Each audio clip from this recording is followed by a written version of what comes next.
Hello दोस्तों इस video में आज हम सीखने वाले हैं बेजी सॉफ्टवेयर में आप अपनी जीएसटी की रिपोर्ट कैसे जनरेट करेंगे। तो दोस्तों बने रहे मेरे इस वीडियो में और स्टेप बाय स्टेप देखें कैसे हम जो है एक्सेल को एक्सपोर्ट करेंगे, अपने जो भी जीएसटी रिपोर्ट्स है सेल्स की, परचेज की, उसको कैसे जनरेट करेंगे। तो बने रहे और प्रैक्टिकल सारी चीजों को देखें। अगर आप नए हैं तो जरूर चैनल को सब्सक्राइब करें ताकि इस तरह की इन्फॉर्मेटिव वीडियोस आपको और भी मिलती रहे। और दोस्तों सॉफ्टवेयर बाय करना है या कस्टमाइजेशन सर्विसेज चाहिए तो दिए गए नंबर पे हमारे कॉन्टैक्ट कर सकते हैं।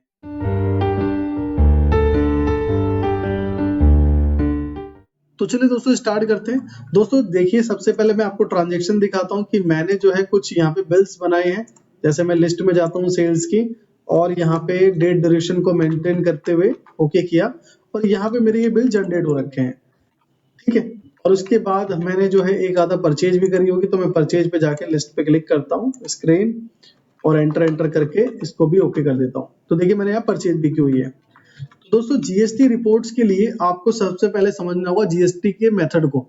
जीएसटी के मेथड में जो बोलते हैं जीएसटीआर1 जो है हमारी सेल्स होती है, जीएसटीआर2 हमारी परचेज होती है और जीएसटीआर3 भी कंबाइंड रिपोर्ट होती है सेल और परचेज की, जो इनपुट टैक्स की रिपोर्ट्स होती हैं।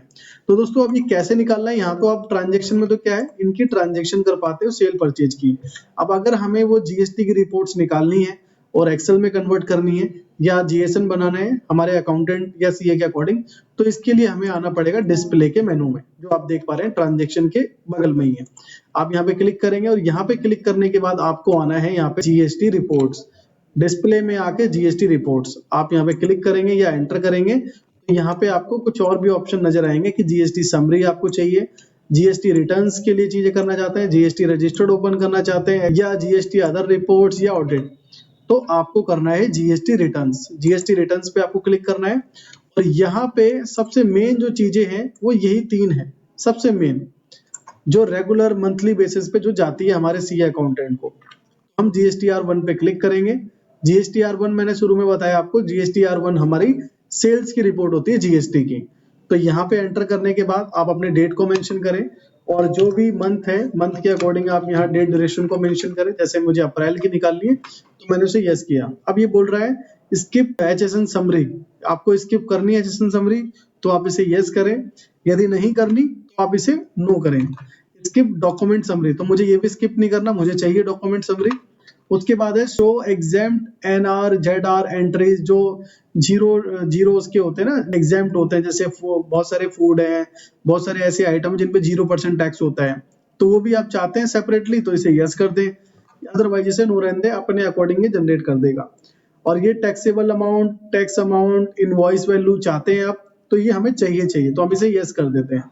उसके बाद जो है pick place and supply from shipping detail, तो हमें ये नहीं चाहिए, हमने इसको नो कर दिया।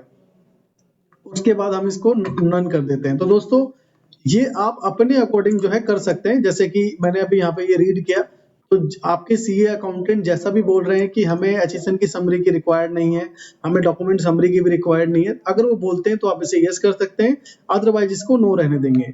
और अगर आप ये जो बाय डिफॉल्ट यहाँ पे नो यस जो पहले से हुए रहते हैं, अगर उसको जनरेट करके दे देंगे आप, तो सबसे सिंपल और सबसे सिंप्लीफाइड जो जीएसटी की रिपोर्ट है वो होती है। तो आप इसको ओके करेंगे, जैसे हमने अपने अकॉर्डिंग डेटा को जो यस नो करना था वो कर दिया और हमारे अकॉर्डिंग ये सारा का सारा जो है डेटा यहाँ पे आ गया, जिसके थ्रू जो भी हमारा टैक्सेबल वैल्यू, टैक्सेबल जो अमाउंट है, टैक्स अमाउंट है, सब कुछ यहाँ पे हमें शो हो रहा है।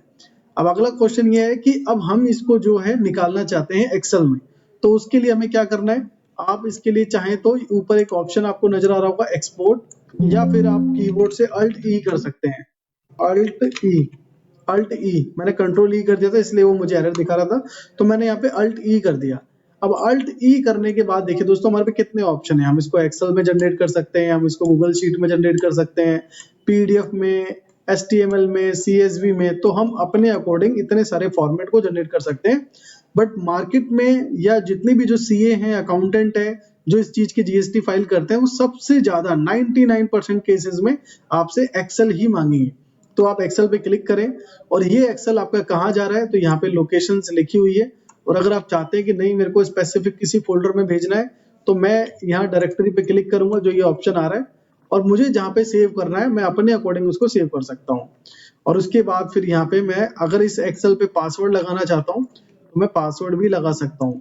और यदि मुझे पासवर्ड नहीं लगाना तो मैं इसको सिंपली ओके कर दूंगा। अब ओके करने के बाद दोस्तों ये देखिए ये कह रहा है कि जो आपका एक्सेल है वो 97 वर्जन का है, आपको जो है अपडेट करना है अपना एक्सेल। तो एक्सेल जो है मुझे अपडेट करने की जरूरत पड़ेगी, जो मेरे पास है वो बहुत पुराना एक्सेल है। तो मैं आपको यहाँ पे पीडीएफ जनरेट करके दिखा देता हूँ। पीडीएफ पे क्लिक करता हूँ और इसे ओके कर देता हूँ। तो ये देखिए पीडीएफ मेरा जनरेट हो चुका है। यहाँ पे पीडीएफ आप देख पा रहे होंगे, पीडीएफ जनरेट हो गया। ये इसलिए जनरेट किया कि आपको क्लियरली समझ में आ जाए कि डेटा बीजी से जो भी एक्सपोर्ट होता है और वो आपके सिस्टम में सॉफ्टवेयर होना चाहिए। जैसे एक्सेल जनरेट हो रहा है तो एक्सेल होना चाहिए इसी के अकॉर्डिंग। तो आप जो है अपने जो भी अगर आपको भी ऐसा कुछ एरर आए तो एक्सेल अपना अपडेट कर लेना आप। इस तरीके से हम जो है सेल्स का जो एक्सेल है वो जनरेट करेंगे। फिर जो मैंने आपको बताया GSTR2 ये परचेज के लिए होता है, तो आप इस पे क्लिक करेंगे।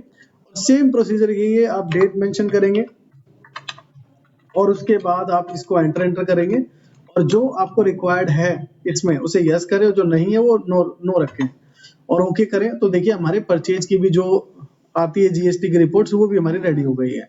अब हम सिंपली इस पे एक्सपोर्ट पे क्लिक करके इसको भी हम एक्सपोर्ट कर सकते हैं। मान लीजिए मुझे CSV करना है तो मैं CSV पे क्लिक करता हूँ, तो CSV जनरेट हो गया मेरा।